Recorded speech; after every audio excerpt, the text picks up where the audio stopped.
Hello guys, welcome back to my channel MBBS unfiltered. तो आज हम बात करेंगे मेधावी स्कॉलरशिप के बारे में कि कौन सी 3 बेसिक रिक्वायरमेंट हैं जो मेधावी स्कॉलरशिप अवेल करने के लिए ज़रूरी हैं। तो आज हम उनके बारे में बात करते हैं। ठीक है, तो चलिए शुरू करते हैं। पहली जो रिक्वायरमेंट है वो है इनकम, जो सबसे इम्पोर्टेंट लिमिट है। इसमें लोग फंसते हैं ना, कॉलेज में भी फंसते हैं, और ये बहुत से बहुत डाउटफुल रहती है कि इसमें कितनी लिमिट है। तो मैं आपको बता दूं कि लिमिट है 8 लाख। 6 लाख पहले हुआ करती थी, ठीक है, बट अब 8 लाख है। अब हम बात करते हैं दूसरी परसेंटेज। अब देखो, MP बोर्ड है और CBSE बोर्ड है। CBSE बोर्ड और MP बोर्ड, MP बोर्ड में आपकी परसेंट होनी चाहिए 70% से अबव, और CBSE में होनी चाहिए आपकी 85% से अबव। अब हम बात करते हैं तीसरी कि MP डोमिसाइल होने चाहिए हो आप, मतलब कि मूल निवासी, जो मध्य प्रदेश का मूल निवासी है वो आपके पास होने चाहिए। ये एक डॉक्यूमेंट होता है, ठीक है, तो आप मूल निवासी कहला जाओगे। तो ये 3 बेसिक रिक्वायरमेंट हैं आपकी। अगर आप मेधावी स्कॉलरशिप ले रहे हो तो आपकी 3 बेसिक रिक्वायरमेंट फुलफ़िल होनी चाहिए कि 8 लाख से कम आपकी इनकम लिमिट होनी चाहिए, MP में 70% से ऊपर होनी चाहिए, CBSE में 85% से अबव, और MP डोमिसाइल होना चाहिए आपके पास।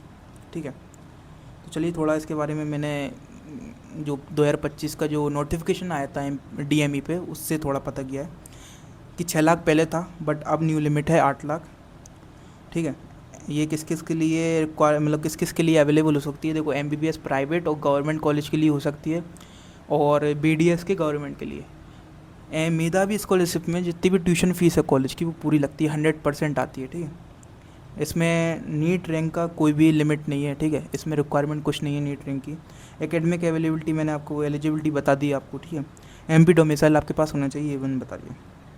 सबसे पहले एक रूल आया था, सबसे जो अभी तक चलता आ रहा था, बट पिछले साल ये चेंज हुआ है। ठीक है, पिछले साल कैसे चेंज हुआ है कि देखो, 2025 से पहले क्या था कि प्राइवेट कॉलेज में अगर 5 साल का बॉन्ड है ना, प्राइवेट कॉलेज में 5 साल का बॉन्ड रहता है।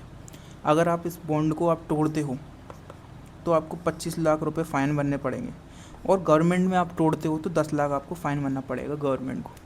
तो ये नॉर्मल था। ठीक है, पिछले साल से इन्होंने क्या चेंज कर दिया कि 25 लाख आपको नहीं देने। अगर आप ये तोड़ते हो, ये रूरल सर्विस बॉन्ड तोड़ते हो, रूरल बॉन्ड, तो इसमें क्या है, आपको लोन अमाउंट देना पड़ेगा। Loan amount in the sense कि लोन अमाउंट का मतलब है जितनी भी स्कॉलरशिप, जितनी भी ट्यूशन फीस आई है गवर्नमेंट के द्वारा आपके अकाउंट में, पूरी ट्यूशन फीस, जैसे कि 70 से 80 लाख, ठीक है, उतनी आपको पे करनी पड़ेगी गवर्नमेंट को ये 5 साल का बॉन्ड तोड़ने के लिए। तो ये एक ड्रॉबैक टाइप का है स्टूडेंट्स के लिए, है ना।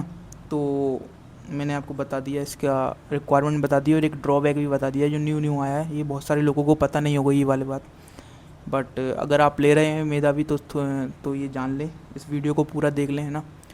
और भी स्कॉलरशिप हैं जिनकी मैं वीडियो बनाऊंगा सेपरेटली, अलग अलग। तो और कुछ डाउट हो मेधावी स्कॉलरशिप से रिलेटेड तो प्लीज़ कमेंट कर दें, और सब्सक्राइब कर दें इस चैनल को आगे की जानकारी के लिए। And thank you.